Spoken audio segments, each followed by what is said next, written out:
Hi friends, I am going to tell you about 7 golden rules of IELTS speaking test that will help you score 7+ bands. I have observed that students make some common errors, so these 7 rules will help you overcome the errors. So 7 golden rules are: the first is focus on tense, the second is focus on comparison, the third is answer the question directly, the fourth is avoid using you and your, the fifth golden rule is focus on singular and plural, sixth is focus on the word you when the question is asked to you, and the seventh golden rule is focus on people. The question asked by the examiner is, do you prefer to use pen or pencil? And if you answer, I would select pencil because of the fact that I can erase whatever I have written in case there is any error. Also, less mistakes make the work more presentable and tidy. Now, can you identify any mistake in this answer? Yes, the mistake here is about would. Would is the past tense form of will. Because it is past tense, it is used to talk about the past, to talk about hypothesis when we imagine something. The first golden rule is work on your tense. If the question is, do you prefer to use pen or pencil? You should answer, I prefer pencil to pen because of the fact that I can erase whatever I have written in case there is any error. Also, less mistakes make the work look more presentable and tidy. If you use prefer, then use correct idiom also. So, if you use I prefer to, then that is a correct idiom. But if you use I prefer tea over coffee, that is wrong. So, the first golden rule is you have to focus on do and does, which will help you to understand the question is in simple present tense. Now, if the question examiner asks, when did you last buy a pencil? And you answer, I purchase pencils almost every week, as I like to write with a pencil rather than a pen, and I usually buy from the shop near my home. Do you think there is any mistake here? Please pause it and identify the mistake. The mistake is the answer is in simple present tense. The ideal answer could be to the question, when did you last buy a pencil? I remember last week itself I purchased stationery for my office, which included few pencils, pens, sketch pens and erasers. So, where you have to focus here in the question, focus on did and last buy. Your answer should be in simple past tense. Moreover, the question has last buy in it, so you can mention last week to answer this part of the question. The answer now could be, I remember last week itself I purchased stationery for my office, which included few pencils, pens, sketch pens and erasers. So again, I am trying to draw your attention that if the question has did in it, you need to answer in simple past tense. If the question is, how would you react if someone sent you a pen as a gift? You can answer, gifts are token of love.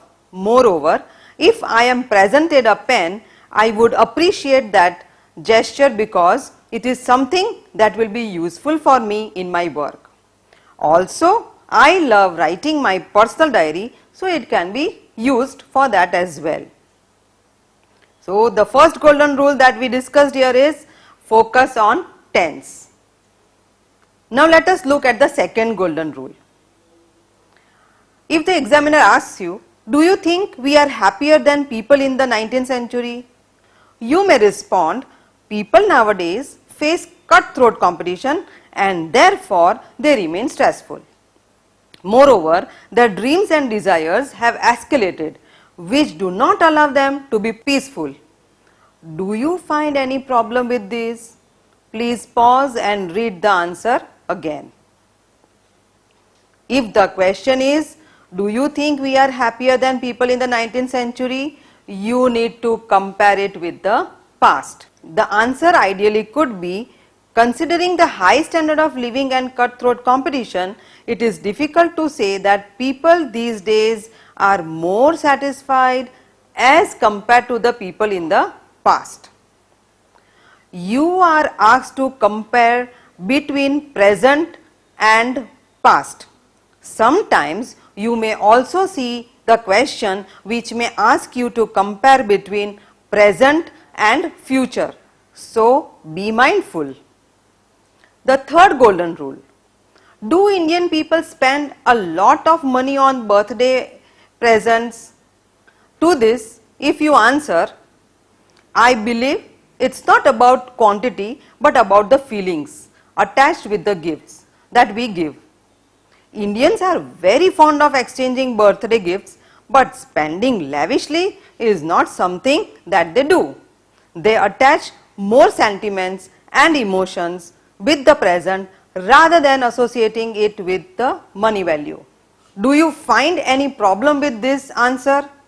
Yes, friends. The problem here is when the question is asked to you, immediately answer the question. Please do not speak any introductory line or opening line. In your cue card, you may do that. But when it comes to first part and the third part of your speaking test, directly answer the question. The answer could be, Indians are very fond of exchanging birthday gifts, but spending lavishly is not something that they do, and you should avoid the first line. So, what we have learnt here, friends, that when it comes to first part and the last part, you should directly answer the question. Let us move to the fourth golden rule. If the question examiner asks you, do you think that people are more productive if they are happy? To this, the answer could be, well, I feel this is true. If you are cheerful, then your state of mind is positive and receptive, which is directly proportional to your productivity. Friends, do you find any mistake in this answer? Yes, the answer here has a mistake of second person singular and plural. Here you should not be using you and your in your answer.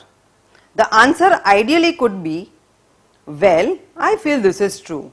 If people are cheerful, then their state of mind is positive and receptive, which is directly proportional to the productivity.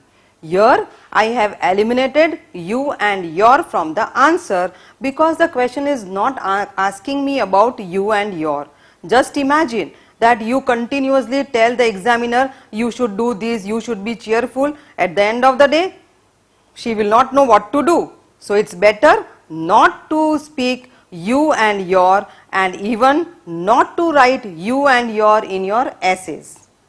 Okay, let us move to the fifth golden rule. If the question is, what do you think is important in bringing happiness?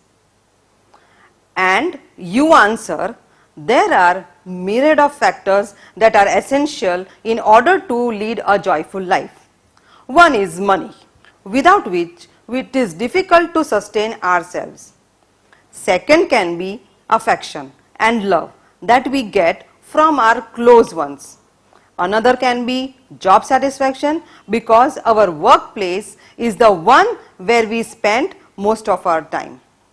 I believe freedom to pursue our own passion and hobbies also makes the person contented. Now, do you find any mistake here, friends? The question doesn't ask you about many things, you just have to focus on only one thing. So here if you speak about firstly, secondly and you give many options, then that is not the right answer. The question is, what do you think is important in bringing happiness? You need to answer like this. I feel we cannot do without money, and therefore money is the most essential to be happy. It is rightly said, money makes the world go around. Moreover, we can use money to satisfy our needs and fulfill our dreams. So, what we have learned here, friends, if the question is in singular form, you should be answering in singular form itself. You should not be giving lot of options. We are on the 6th rule now. How do you keep your photos? To this, if you answer, I store the data according to the device in which I click the pictures. I usually keep them in my phone, but some people like to keep in computer or laptop. Now, do you find any problem with this answer? Yes, the problem here is we don't want to speak about people. Here the question is about you, and you have to mention about how you keep your photos, and you should avoid speaking about people. So, the ideal answer is I store the data according to the device in which I click the pictures. If the photos were taken in my smartphone, then I usually save them in the phone's memory itself. Whereas, if I click the pictures in my digital camera, then I usually keep the backup in my computer. So, here the question is asked to you, so you have to answer about you only, and you will not mention about what people do. Okay, so let us move to the 7th golden rule. How do people travel long distance in your country? If this is your question, you may answer, there are various means of transportation available in India, but talking specifically about the ones suitable for long journeys, then there are two options: railways and planes. I prefer to travel by plane as it saves time and it is very comfortable too. One does not get exhausted after a long journey. Friends, is there any problem here? Yes, the problem is the question is targeting about the people. The question is, how do people travel long distances in your country, and if you mention about yourself, then that is not the right answer. So, you should focus on the people only, because the question is such. The answer could be, there are various means of transportation available in India, but talking specifically about the ones suitable for long journeys, then there are two options. First, being the railways. In India, almost every city and village has a railway station. Also, the fares can be affordable by all. Second can be airways. Though recently developed, commuting via airplanes provide comfort and saves time as well. So, here the question is about people, and you should answer about the people only. So, here are 7 golden rules which will help you to score 7 or 7 plus in your speaking test. Here it is important that when you prepare at home, when you practice at home, I want you to record whatever you speak and see whether you are making these mistakes or not. If you are not making it, it is perfect. But if you are making it, then be careful, be cautious. Thank you.